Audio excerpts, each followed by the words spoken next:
Ketulusanmu adalah kebahagiaanmu. Setidaknya masih itu tuh. Abang terus terang prihatin abang kalau nengok kayak gini kejadian ini ya. Adek berdua datang kemari. Pokok kalau ada apa-apa WA aja lah bang, ada nomor. Ya. Abang mau penolong orang ini, lain abang nih, abang nggak bisa abang nengok orang penderita kayak gini nggak bisa. Supaya nampak baik, kan repot itu jadinya pak. Repot kayak gitu tuh pak. Jadi kalau kita menjadi orang dunia itu letih, menjadi orang dunia itu letih pak. Kita harus begini, kita harus begitu, letih kita dibuatnya. Buat macam Nabi Musa nih pak, nampak keputusan tolong selesai duduk. Tidak ada Nabi Musa banyak-banyak cerita, langsung duduk. Terus Nabi Musa berdoa, ya Allah aku lapar ya Allah. Aku berharap kebaikan darimu, tolong aku ya Allah. Rupanya diam-diam perempuan di antara perempuan yang berdua ini pak langsung menaruh hati kepada Nabi Musa. Nah itulah pak trik melumpuhkan hati wanita. Bapak harus tulus saja orangnya pak. Saya udah berapa kali bilang bu ya, perceraian di pengadilan agama itu dari Januari 2019 sampai Desember 2019 901 kasus. 80% yang bercerai perempuan. Dan 80% ini suaminya miliarder rata-rata pak. Kenapa mereka minta cerai? Yang kami butuhkan kenyamanan. Uang itu hanya bisa beli kesenangan, tidak bisa beli kebahagiaan. Nah yang 80% perempuan ini pak masih beredar di Pekanbaru. Persiapkan diri.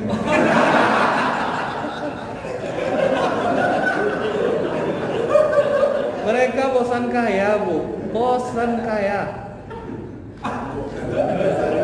Mereka udah dia kalau sempat nonton ibu ini nanti kalau Abu upload, Ustaz Abu upload, mungkin dia masuk nanti itu. Saya yang diceritakan Ustaz Abu.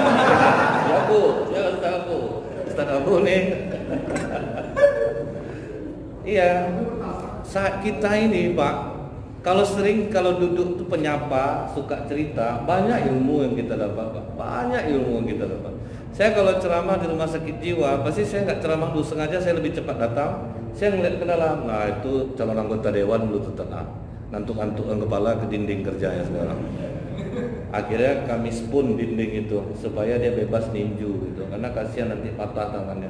Jadi banyak rasa syukur kita terjadi ya Pak. Hilang kecewa, bukan kita memanfaatkan penderitaan orang ya Pak ya. Jadi kayak kita ngelihat gini, perempuan-perempuan banyak menginginkan kaya deh, sedangkan orang-orang kaya ini aja tidak ingin kayak gitu. Sampai ada yang cerita, biar gelas satu aja minumnya berdua sama suami. Sudah siap pada siap miskin loh Pak. Nanti lah kalau mau Bapak nomor WA. Dosa lagi Pak. Nih saya sambil bercanda-canda aja nih. Enggak lah. Maksudnya enggak macam itu, betul lah Pak ya, penderitaan. Saking mereka merindukan kebahagiaan. Nah, Nabi Musa tulus. Jadi ketika orang tulus itu Pak ya, mengenai hati jadinya. Kena hati jadi.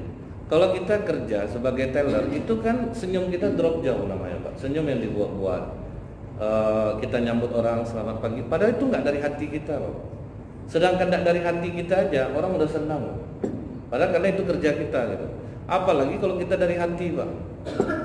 Kalau dari hati itu memang beda Pak. Masuknya itu pun jadi beda jadi. Contohnya gini ya Pak ya. Kami waktu itu cerita, saya sama Ustadz Mas Riyadi. Apa yang disampaikan Ustadz Somad itu semuanya kita tahu. Tapi cara beliau tulus menyampaikan itu kita yang tidak dapat. Dia dari hatinya menyampaikan Pak. Bukan tidak tahu kita isi ini. Cuma itulah kelebihan beliau, ketulusannya. Nah jadi akan berbeda jadinya Pak. Akhirnya salah satu di antara yang berdua ini ngomong ke bapaknya, Pak, tadi kan kami antri Pak masih minum ternak, ramai betul laki-laki. Datang seorang laki-laki kuat yang bisa dipercaya. Dibantunya kami, dibawanya ternak kami, diangkatnya batu besar tuh Pak, dikasihnya minum. Siapa bapak anak perempuan ini? Nabi Suhaib. Nabi Suhaib udah tua Pak. Apa kata Nabi Suhaib? Panggil dia kemari. Nah disuruh panggil. Mendekatlah mendekatlah perempuan ini. Dia cuman di dalam Al-Quran, dalam surah Al-Qasas itu disebutkan anak Nabi Shu'aib ini malu-malu. Qasas 25 sampai 28. Jadi dia datang malu-malu. Jadi ini perempuan baik itu malu-malu gitu, tidak malu-maluin. Ya kan kadang adalah Pak, perempuan ini kalau bangkit MPO-nya Pak, ampun itu dibuatnya Pak. Sampai ilfil kita nengok dia Pak. Sibuk dia TikTok yang gini-gini itu Pak. Itu kalau udah apa namanya itu udah pengen betul dilihat orang gitu. Pengen dilihat orang. Jadi dia malu-malu datang, kemudian sampai kepada Nabi Musa, dia katakan, "Wahai saudara, ayah kami ingin bertemu denganmu." Artinya apa Pak? Perempuan kalau memang suka kepada seseorang, jangan nahan hati untuk menyampaikannya. Kebanyakan kan malulah, kita kan perempuan, masa kita dulu yang nyampein. Ummul Mukminin Khadijah aja dia yang dulu nyampein kan, bahwa dia punya rasa sama Rasulullah. Ini tunggu-tunggu juga lewat umur 30 kan jodoh di tangan Tuhan Ustaz, betul, di bawah 30. Kalau di atas 30 kok angkat tangan lagi. Kalau maksudnya itu apa Pak? Kita ini semua udah dijadikan Allah sepasang. Allah udah kasih kita akal, Allah kasih kita hati. Apa yang kurang di diri kita? Padahal kita udah dijadikan Allah sepasang-sepasang semuanya. Berarti ada yang tidak beres di diri kita. Kenapa orang nggak mau mendekati kita? Kenapa orang kok nggak suka sama kita? Karena kita tahu lupa ketiak kita busuk Pak. Kita kan nggak tahu nih. Orang kalau ketiak busuk seganteng apapun Pak, hilang gantengnya Pak. Pahit baunya tuh. Cuman orang yang punya kekurangan itu dia karena dari kecil ketiaknya itu yang kecil sama dia, nggak bau sama dia Pak. Malah dibilang pahit badan gua, pakailah deodoran. Apa yang pahit? Tidak ada, biasa ya. Dia tidak tahu Pak. Makanya sulit jodoh dia. Dia harus dapat perempuan yang sama selevel baunya baru bisa. Rata-rata dapatnya sejodoh loh Pak. Yang kayak gitu tuh, karena yang lain siapa yang mau Pak? Tentu yang harus sudah kebal juga hidungnya bobo kayak gitu. Nah kadang kita ini jutek, jadi perempuan jutek, tidak menyenangkan, pembantah misalnya gitu. Jadi orang ilfil jadinya. Jadi kita ini yang ngukur diri kita. Nah ini anak Nabi Shu'aib memanggil Nabi Musa, tapi hebatnya Nabi Musa bilang apa Pak? Kau jalan di belakangku, biar aku di depan untuk jaga Bapak, jaga mata. Itulah baiknya Nabi Musa itu. Tulus dia. Jangan jalan di depan. Karena apapun di tubuh perempuan ini berhiasan. Iblis tuh nongkrong di dada, nongkrong di pinggul, Pak. Itulah cara iblis menghancurkan kita. Satu dah, satu dah. Kalau lagi jalan tuh Pak ya, di pinggul tuh Pak. Naik dari sini, naik kiri, naik kanan, naik kiri. Satu tuh abang, satu tuh adek. Abang, kan sampai begitu orang menggurau ini ya Pak ya. Artinya perhiasan di tubuh perempuan ini perhiasan. Makanya perempuan jaga-jaga betul lah itu. Sedangkan suara ini Bu ya memang tidak aurat, tapi bahaya. Suara kan tidak aurat Pak, tapi bahaya. Kalau misalnya kita ibu ditanya orang, Bu, jalan Ponegoro di mana? Ibu harus nadanya itu membuat orang tidak tertunduk. Lurus saja dari sini, ini ada belokan U-turn, balik lagi ke sini, sampai lampu merah belok kiri lurus. Nah itu jalan Ponegoro. Itu hati orang tidak akan tertunduk. Tapi sempat ibu mengatakan ini, abang lurus lewat sini, gitu, lurus. Tidak ada. Boleh satu tahu jangan. Tahan ya lagi itu. Jadi hati-hati.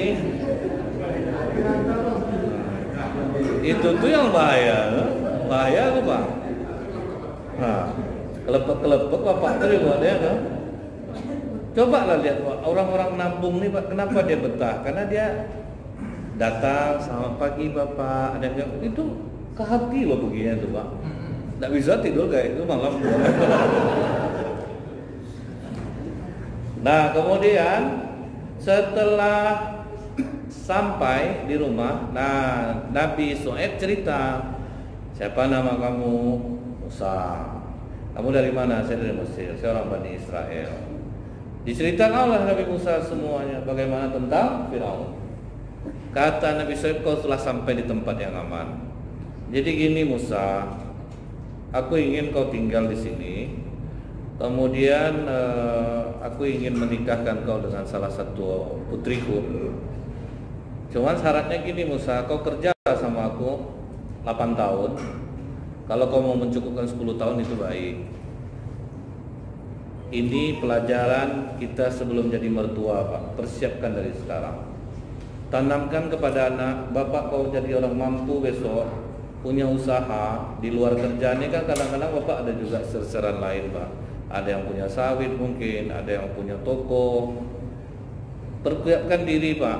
Dapat nanti menantu miskin, tapi soleh.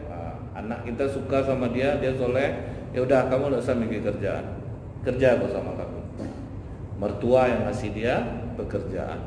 Nah, Nabi Musa bekerjalah dengan mertuanya ini selama 10 tahun. Jadi kalau udah terasa kita, Pak, ada suka dengan seseorang, ajak nikah. Itu lebih baik daripada jadi fitnah. Kadang kan kita ini tidak mau, Pak, tahan-tahan juga, itu akhirnya berdosa jadinya. Jadi lebih baik kenal perempuan, ada terasa, jangan tunggu lama-lama nikah. Saya belum mampu, belum ada persiapan. Nanti Allah mampukan itu, Pak. Asal mau apa adanya dulu. Kalau ijab kabul aja kan mahal, loh. Undang orang, beberapa orang, nikah, kasih orang makan, tidak banyak modalnya sebetulnya nikah ini. Cuman kalau dibawa gaya itu yang ngeri, Pak. Tidak ada batasan dia. Ada waktu itu orang nikah di acara nikah, saya tanya berapa, habis 1 miliar lebih. Menurut saya angkanya sangat besar. Tapi sesuai lah. Kalau orang kaya nih, Pak, buat acara balik modal, Pak. Orang ngasihnya besar juga. Orang miskin yang nikah yang kasihan, Pak. Karena tisu aja dikasih orang. Nah, itu enaknya jadi orang kaya. Memang kita ini tidak boleh beda-bedakan orang, tapi memang berbeda gitu tuh, Pak. Memang tidak bisa deh. Dibilang orang kita tidak boleh membeda-bedakan. Ini contohnya, Pak, ya. Orang kaya sedang makan sama-sama terkentut, tidak ada yang komplain satupun, Pak. Udah minta maaf, Pak Haji, itu maafkan saya, Pak, ya terkentut. Pak Haji, bagus kentut tuh, Pak Haji. Orang aja habis operasi nunggu kentut baru boleh makan. Tapi ketika orang miskin, Pak, yang kentut, kok tidak ada otak. Memang berbeda. Itu tidak bisa, Pak, dimungkiri. Nah, jadi kalau kita ada terasa nikah itu sebetulnya nggak apa-apa. Saya alhamdulillah, anak saya pun ngomong, Pak, besok kalau nikah nggak usah yang besar-besar. Alhamdulillah, nak, betul tuh, nak, bagus. Jangan memberatkan orang. Taruh betul laki-laki bagus untuk dia lagi, Pak.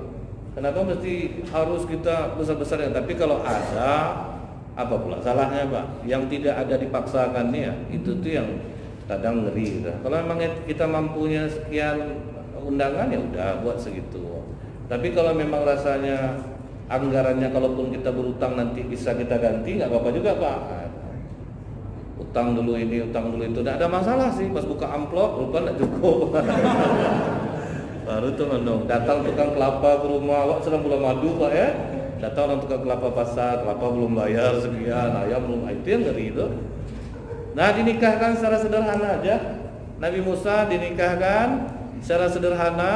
Tinggal dia 8 tahun bersama mertuanya. Setelah 10 tahun, nah setelah penuh angkanya, apa kata Nabi Musa? Nabi Musa segan ngomong sama mertuanya nih, Pak. Jadi dia ngomong lewat istrinya. Bilanglah sama bapak, kita mau pulang kampung. Udah rindu aku mau balik ke Mesir. Terus minta sama bapak beberapa ekor kambing untuk bekal kita di jalan. Nah, dikasih sama Nabi Shu'aib. Udah, kalau kalian mau pergi, dibawalah anak-anak Nabi Musa semua. Mereka mulailah jalan. Nah, pas sampai di tengah jalan, Nabi Musa itu sengaja ngambil tempat yang jarang dilalui orang. Rasa takut terhadap Nabi Musa itu ada, Pak. Jadi kenapa sekarang diperpanjang mencari buronan itu, Pak? Ya mungkin karena ada kasus Nabi Musa nih, Pak, ya. 10 tahun masih dicari, Pak. Lu kan 5 tahun habis gitu, Pak, ya. Sekarang kan disambung lagi. Ya, DPO-nya lama jadinya. Nah, Nabi Musa juga diambilnya jalan lain. Karena penerangan tidak ada, nampak cahaya dari atas. Apa katanya sama istrinya, kau tunggu di sini, aku lihat ada cahaya di sana. Mana tuh bisa kita ambil penerangan, nanti aku bawa turun ke bawah. Nah, Nabi Musa berangkat ke atas. Berupa sampai di atas terdengar dari cahaya itu, aku adalah Allah. tiada Tuhan selain aku. Cuman makanya Nabi Musa ini disebut Nabi yang berbicara dengan Allah tanpa perantara Jibril. Itu kelebihan Nabi Musa, Pak. Cuman dia tidak pernah melihat Allah. Kemudian Allah bertanya kepada Nabi Musa, "Wa matilka biyaminika ya Musa?" Apa yang di tangan kau itu Musa? Sebelumnya Allah mengatakan gini, "Tanggalkan terompahmu karena kau berada di lembah suci Tua." Artinya kalau kita masuk ke tempat yang suci, tempat ibadah, letakkan dunia kita dulu di luar, Pak. Ini kadang hari itu ojek online buka, Allah masuk GoFood, Pak. Saya di sholat, Pak. Jadi kalau kita ada urusan-urusan nih, Pak, bagus masuk masjid, matikan langsung. Kadang saya cuman kalau bisa saya tegur orang di sebelah, kadang dia main game loh, Pak. Menjelang Jumat tuh, Pak, main game dia. Kadang saya bilang, ada yang bisa dihitung, ada yang berubah mukanya, itu risiko, Pak ya. Kadang ada yang dia balas WA, itu karena barangnya dari depan kita, itu sulitnya kita. Jadi kalau udah masuk masjid ini, udah paling tidak silent lah, hilangkan getarannya. Jadi kita bisa meninggalkan dunia kita di luar. Dulu pernah ada seorang ulama kasyaf, terbuka mata hati dia nih, Pak. Pas dia mau masuk masjid, ditengoknya, Pak, orang semuanya, diangkatnya kayu dari luar di punggungnya, Pak. Luka-luka badan orang dia lewat tuh. "Pak, taruhlah dulu kayu." Enggak, saya mau membawa kayu ini. Sampai dibilang orang dia orang gila. Selesai sholat di sidang orang masjid itu dia, orang enggak tahu bahwa dia ini seorang ulama. Apa maksud Bapak bawa kayu ke dalam masjid ini sampai luka-luka orang? Saya kira udah menjadi kebiasaan masyarakat sini bawa barang kalau sedang sholat. Siapa yang bawa barang? Imamnya tadi banyak buku di atas kepalanya. Mikir bahan ceramah imam. Iya, kok tahu dia? Tuh, Pak. Sedangkan bahan ceramah nampak buku di atas kepala imam tuh, Pak. Ini sedang memikul semen katanya. Iya, dia sedang merehat rumah. Tahu dia, Pak. Artinya, Pak, kadang kita mau sholat ini, Pak, banyak bawa barang sebetulnya. Sedang sholat tuh, Pak, terpikir kan angka-angka ini tidak kena angka yang itu. Tenang. Semua kita merasakan tuh, Pak. Susah meninggalkan dunia ini. Jadi makanya kalau jauh-jauh sebelum masuk waktu sholat kita udah siap-siap, insya Allah aman gitu. Ada waktu itu imam, Pak, tolong Bapak Ibu dimatikan handphonenya agar tidak mengganggu kekusukan kita beribadah. Bunyi handphonenya, Pak, nada deringnya tuh Bapak, "Pak, tolong diangkat handphonenya, nanti diangkat hantu." Hilang suruh imam tuh. Udah dia ngomong, dia pula yang apa? Handphone dia yang berbunyi itu. Kadang memang susah loh, Pak, meninggalkan dunia ketika kita mau sholat itu sulit. Kalau udah duit masuk tuh, Pak, ya hilang atau enggak, Pak. Banyak orang, saya sering tuh, Pak, ya memperhatikan tuh ojek online yang kuat ujiannya. Itu yang paling kuat ujian. Kadang mereka udah mau sholat, Pak, masuk orderan itu berat, Pak. Kalau di Mekah tak mau tahu, Pak, Allah langsung tutup, Pak. Salah-salah diterimpit kepala kita sama rolling door, Pak. Orang tuh main kencang aja nutup. Pokok kalau udah Allahu Akbar tuh langsung berhenti semuanya. Nah, Nabi Musa ketika ditanyakan oleh Allah, "Apa di tanganmu itu Musa?" Ini dijawab Nabi Musa, "Qala ya asaya tawakkau 'alaiha wa ahussu biha 'ala ghanami wa liya fiha maribu ukhra." Ini adalah tongkatku yang aku gunakan untuk bertelekan di atasnya, untuk mencari rumput, dan aku gunakan untuk yang lain. Kemudian kata Allah kepada Nabi Musa, "Alqiha ya Musa." Coba lemparkan tongkat itu Musa. Dilemparkan langsung berubah menjadi ular. Nabi Musa lari itu ngalangkan, Pak. Takut itu hal yang biasa. Lari Nabi Musa, kemudian Allah katakan, "Coba pegang baik-baik." Dipegang baik-baik langsung berubah dia lagi menjadi tongkat biasa. Nah, itu mukjizat kaum Musa. Masukkan tanganmu ke dalam bajumu, keluar cahaya dari tangan Nabi Musa. Nah, dengan dua inilah kau mendakwahi Firaun. Cuman itulah, Pak, apa pesan Allah? Berlemah lembutlah kau kepada Firaun. Dari ayat inilah, Pak, saya mengambil kesimpulan sangat salah kalau kita menasihati pemimpin di mimbar-mimbar ceramah. Enggak boleh. Sedangkan Firaun aja yang udah ngaku Tuhan, Pak, perintah Allah kepada Nabi Musa, berlemah lembutlah kepadanya. Ketika Harun Ar-Rasyid dinasihati seorang ulama, kasar dia, Bu. "Kamu nih sebagai pemimpin harus begini. Kata Harun Ar-Rasyid, belum sekejam Fir'aun aku ini lagi. Fir'aun aja yang kejam, yang ngaku Tuhan, Allah suruh Musa berlemah lembut. Jadi jangan pernah kita Pak mengkritik pemimpin, mengkritik siapapun di mimbar-mimbar ceramah seperti itu. Karena itu tidak adabnya, tidak adabnya. Nah cuman kita ini aneh pula Pak. Siapa yang suka maki pemimpin itu yang kita undang Pak. Itu kenanya kita nih Pak. Senang betul kita nampak orang memaki-maki itu Allahu Akbar. Saya kadang-kadang bingung. Ini udah tipu daya iblis ini. Nah, karena di Al-Quran Nabi Musa disuruh melemah lembut. Nah mudah-mudahan Pak yang sedikit ini bermanfaat. Lebih kurang saya mohon maaf. Subhanakallahumma bihamdika asyhadu an la ilaha illa anta astaghfiruka wa atubu ilaik. Assalamualaikum warahmatullahi wabarakatuh.